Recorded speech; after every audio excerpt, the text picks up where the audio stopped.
Hello friends, income tax act 2025 1 अप्रैल 2026 से applicable हो चुका है। ड्राफ्ट इनकम टैक्स रूल्स और फॉर्म्स पब्लिक डोमेन के अंदर प्लेस कर दिए गए हैं ताकि स्टेक होल्डर्स अपने सजेशंस दे सकें। कौन कौन से फॉर्म्स में चेंजेस आया है, नेम क्या थे, ये फॉर्म्स इसलिए इंट्रोड्यूस किए गए हैं ताकि अलाइन हो सके इनकम टैक्स एक्ट के साथ। जितने नंबर ऑफ रूल्स पहले थे उससे काफी रिड्यूस कर दिए गए हैं, नंबर ऑफ फॉर्म्स भी रिड्यूस हुए हैं, सिंपल किए गए हैं। तो stakeholders income tax portal के ऊपर जाके अपने सजेशंस डाल सकते हैं, वहां अपना नाम और ओटीपी, मोबाइल नंबर से ओटीपी को ऑथराइज करते हुए। ये फॉर्म्स बाद में नोटिफाई होंगे, अभी सिर्फ डोमेन के अंदर रखे गए हैं पब्लिक, ताकि उसको देख सके और अपने सजेशंस दे सके। तो चलिए आइए देखते हैं कौन कौन से फॉर्म्स के अंदर चेंजेस आए हैं। लेकिन आपको ये ध्यान रखना है कि फॉर्म नंबर्स जो भी चेंज है वो अभी नोटिफाई नहीं हुए हैं, ये सिर्फ पब्लिक डोमेन के ऊपर है फॉर सजेशंस के लिए। ठीक, चलिए देखते हैं इनकम टैक्स पोर्टल के ऊपर क्या ये फॉर्म्स के अंदर चेंजेस आए हैं। तो देख सकते हैं आप अपने स्क्रीन के ऊपर प्रेस रिलीज जो कि 8 फरवरी 2026 को आई है, जिसमें 15 दिन दिए गए हैं अपने सजेशंस देने के लिए, अपने इनपुट्स देने के लिए income tax rules and forms के ऊपर। इसमें देखिए लिखा हुआ है, as part of wide consultation process income tax department invites input from suggestions inputs and suggestions from stakeholders in the following 4 categories. कि जो भी फॉर्म्स नोटिफाई होने वाले हैं उसमें लैंग्वेज सिंप्लीफाई है, लिटिगेशन कम से कम होगा, कंप्लायंस बर्डन रिड्यूस होगा, और जो भी ऑब्सोलीट फॉर्म्स थे उनको रिमूव कर दिया गया है। ये देखिए लिंक दे रखा है, इस पोर्टल के ऊपर आप जाके अपने सजेशंस दे सकते हो। आपको अपना नाम और मोबाइल नंबर डालना होगा, ओटीपी बेस्ड वैलिडेशन होगा और आपके सजेशंस वहां पे सबमिट हो जाएंगे। अब आइए जान लेते हैं सबसे पहले कि कौन कौन से चेंजेस आए। ऑल्दो बहुत से फॉर्म्स चेंज हुए हैं, लेकिन जो हमारे लिए रेलेवेंट है हम केवल उन फॉर्म्स के बारे में ही डिस्कस करेंगे। इस टेबल में आप देख सकते हैं आईटी रूल्स 2026 के हिसाब से फॉर्म नंबर्स दिए गए हैं। यहाँ आईटी रूल्स 1962 के हिसाब से फॉर्म नंबर्स दिए गए हैं, मतलब कि ये ओल्ड फॉर्म्स हैं, उनके डिस्क्रिप्शंस हैं, और नए फॉर्म नंबर्स इधर लेफ्ट हैंड साइड के ऊपर एक्सट्रीम लेफ्ट के अंदर दे रखे हैं। तो इसमें सबसे पहले हम जाएंगे अपने टैक्स ऑडिट के फॉर्म के ऊपर, जो कि फॉर्म नंबर 26 है।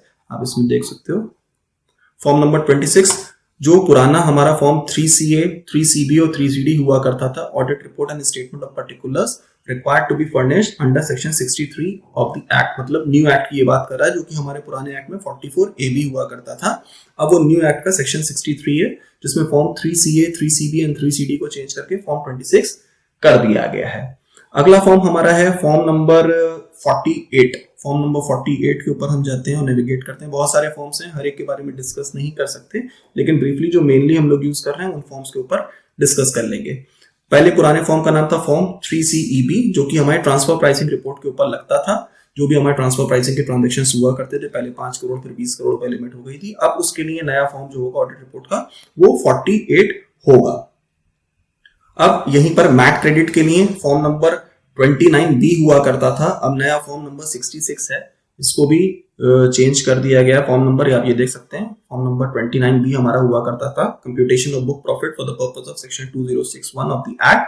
अब इस नया फॉर्म को फॉर्म नंबर 66 कर दिया गया है। देन आगे बढ़ जाते हैं हम अपने चैरिटेबल ट्रस्ट के लिए, जहां पे हम फॉर्म 10A के अंदर रिपोर्ट सबमिट किया करते थे, अब वो फॉर्म नंबर 104 हो गया है। लेकिन उससे पहले बीच में आपको फॉर्म नंबर 93, 94 के बारे में भी जानकारी दे दूं। देखिए फॉर्म नंबर 93, फॉर्म नंबर 49 है, हम जो पैन के लिए यूज किया करते थे, अब पैन के फॉर्म को 2 पार्ट्स में डिवाइड कर दिया गया है। पहले फॉर्म 49A के अंदर ही हम इंडिविजुअल सिटीजन्स के लिए प्लस कॉर्पोरेट एसएससीज के लिए भी अप्लाई करते थे। अब इसको बाइफरकेट कर दिया है, फॉर्म 93 कर दिया है इंडिविजुअल्स के लिए, और फॉर्म 94 कर दिया गया for Indian company, entity incorporated on India और entity unincorporated formed in India. वहीं फॉर्म नंबर 95 एंड 96 जो है वो आपका पैन एप्लीकेशंस के लिए है, for individual not being citizen of India and for entities incorporated outside India. तो ये 93 से लेके 96 तक आपके इसके फॉर्म्स थे पैन एप्लीकेशन के। अब आगे बढ़ जाते हैं फॉर्म नंबर 104 की तरफ। फॉर्म नंबर 104 पे आप देखेंगे फॉर्म नंबर 10A जो हमारा पुराना हुआ करता था, application for provisional registration and provisional approval के लिए, वो अब फॉर्म नंबर 104 हो चुका है। ये रिलेटेड टू है हमारे चैरिटेबल ट्रस्ट से।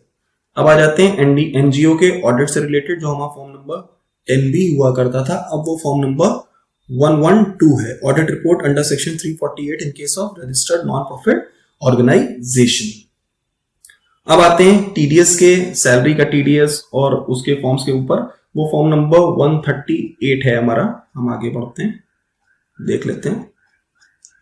फॉर्म नंबर 138 देखिए 24Q जो अभी हमारा सैलरी का क्वार्टरली रिटर्न जाया करता था उसका नाम बदल के हो गया है फॉर्म का 138, form number 138, form number 139 26B, form number 140 26Q। 26Q आपका अदर देन सैलरी वाले टीडीएस के रिटर्न्स जो जाया करते थे उसका फॉर्म नंबर अब 140 हो गया है। 27Q के अंदर फॉर्म नंबर 144 हो गया है।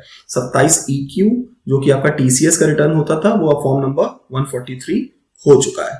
फॉर्म नंबर 145 आपका 15CA जो कि हम इंटरनेशनल पेमेंट्स कोई भी करते थे 15CA एसएससी को भरना पड़ता था, 15CB में सीए का सर्टिफिकेशन होता था।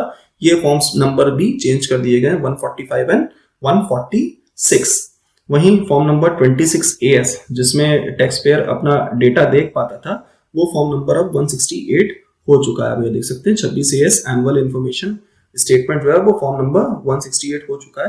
तो इस तरीके से 190 फॉर्म्स हैं जो अभी पब्लिक डोमेन के ऊपर हैं, जिस पे आप कमेंट अपना कर सकते हो। इंडिविजुअल फॉर्म्स के ऊपर अगर आप चाहते हो कि हम कोई एक फॉर्म के ऊपर या दो फॉर्म्स के ऊपर डिस्कशन करें तो आप हमें बताओ कमेंट बॉक्स के अंदर, हम उसके ऊपर डिटेल वीडियो बनाएंगे कि फॉर्म के अंदर रिस्पेक्टिव क्या चेंजेस इंप्लीमेंट किए गए हैं या आने का प्रपोजल है।